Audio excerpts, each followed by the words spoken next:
নাতি নাতিরা একদম দোকানের মতন আলুর চপ বানাবো। কড়াইতে শুকনো লঙ্কা গরম মশলা ধইনি জিরি দিয়ে ভালো করে ভাজি ঢালি নেব। তারপরে কড়াইতে জল দিয়ে কটা আলু দিয়ে ঢাকা দিয়ে সিদ্ধ করতে দেবো।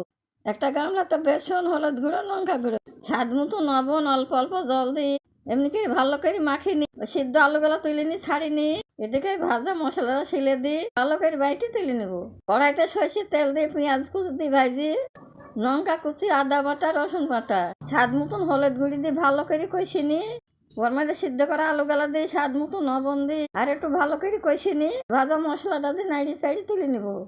এইভাবে আলুর চপ খাইতে খুবই ভালো লাগবে।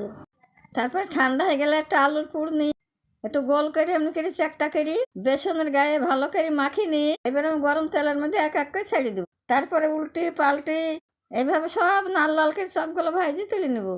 আমার চপ ভাজা হয়ে গেছে। এবার আমি একটা নিয়ে টেস্ট করবো। বাবা খাইতে খুব মজাটা।